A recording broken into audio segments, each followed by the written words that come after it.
Tobin here for RealAgriculture. We are at Breakfast on the Farm at Veldale Farms near Woodstock, joined here by Sue McClarity, who's the Special Events Coordinator Manager for Farm and Food Care. Hey, this is a pretty... We're very excited to have this day, and we're excited that you're here. It's pretty impressive. So this is Breakfast on the Farm. You have maybe a couple of thousand people here.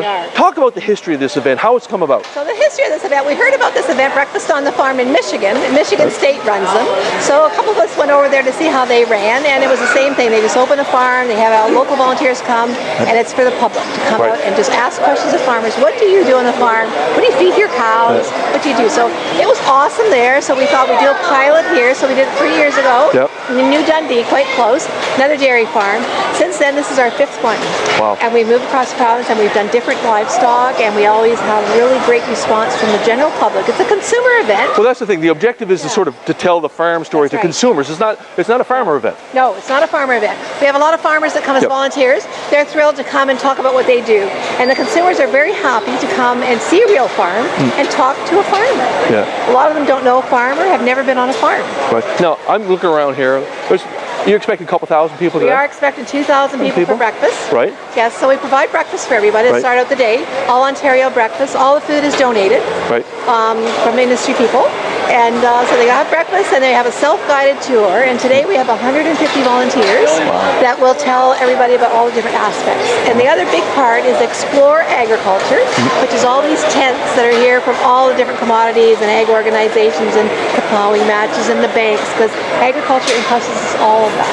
And we want the consumer to know that. We've managed to catch up with Everett Valhusen. Now, Everett, Veldale Farms, the host of this outfit. And I guess the first question I'll ask, what's it like to have 2,000 people on your farm? Yeah, it's hard to imagine, and now you see them rolling in, so it's hitting home, and it's great. Awesome.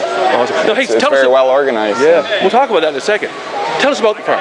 Yeah, we're a family farm operation. My brother and I are the owners, and we farm together with family and great employees. And yeah, we're cash crop, dairy, custom work, and seed sales. So, now, how many cows? How cows you milking? We're milking about 120. 120, and I see a parlor out there, right? Yep. We're milking a double 11 parallel parlor. Awesome. So now, there's a lot of talk about farmers needing to tell their story and helping consumers understand where their food comes from. Why are you guys opening up your farm today? Why is it important? I think just, there's always lots of chatter about agriculture and what we do, and a lot of people drive by and don't know what we do, and like we don't know what they do, probably behind their walls. And so this came up as an opportunity, and we thought, hey, this is a good reason to clean up the farm and a great way to tell a story, I think. So talk about the organization. How big of an effort is it? I mean, I know you got a lot of volunteers, a lot of people working.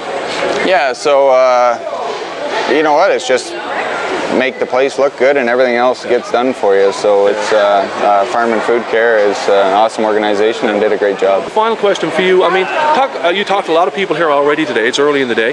What are some of the typical questions you get? Yeah, like how often we milk, where we get the feed from, how old the cows get, and yeah, just general. Just simple questions. It's amazing what the questions people want to ask. Okay, we've met a lot of people today, and there's a lot of people here with agribusiness connected. Wendell Shump is here, and now Wendell does his own podcast, works for Wallenstein Feeds, right? Work for Wallenstein Feeds. This is not affiliated with Wallenstein Feeds. And to say I do a podcast is not really fair to Christine Schoonerwood, who organizes it and makes sure that it all happens. I talk, and I'm prepared to say some of the things that most people don't want to say. Awesome. Now, you've been interviewing consumers here today. Yep, grabbing random people off of the feed aisle, so to speak, and seeing if they have questions about what's going on a dairy farm. What are they telling you? What are they asking you? People want to know some of the simple things. How do cows make milk? What's in the diet? Why do they have leg bands on?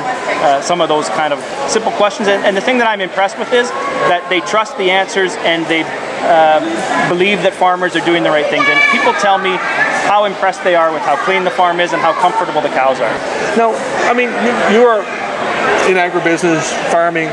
You're here. How important is it for farmers to be involved in these type of things? I think it's more important all the time, and I think that it's starting to be recognized as being more important. I've never personally felt comfortable speaking for farmers, you know, being an input supplier and not being on a farm myself.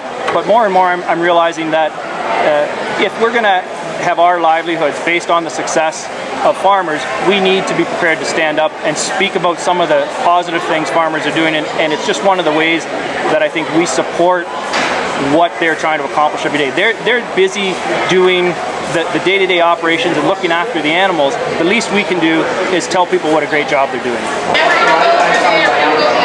Now, breakfast on the farm really works because we've got a lot of volunteers. Les Nichols, Yes. just one of the many farmers who are down here helping out. Down from Bruce County, right? Yep, we brought 2 carloads down from Bruce County to see what it was all about. Yeah, no, I mean, 2,000 consumers here on the farm. Hopefully. You know, what does that mean for you from a perspective of being a farmer? It's fantastic from an farmer point of view, agriculturist point of view. We have a huge job to educate our consumers, our end users, as to where their food really comes from and how it's produced. And that, obviously, we have some people that like to tell their own version of that, and we need to tell the real story. And certainly getting out on a farm and seeing what really happens and the people involved and the equipment that's involved is just fantastic. Awesome. Now you're also on a little bit of a scouting trip, right? Yes, we're fairly hopeful. I say we brought 2 carloads down here from Bruce County, from basically through the Bruce County Federation. We're hopeful sometime in the next year or two that potentially hosting the same event or similar event in Bruce County somewhere.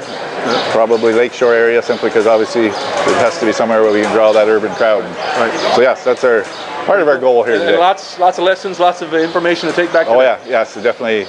Yeah, awesome. You got to see it to believe it. There you go. So, Bruce County. Yep. Keep us in mind.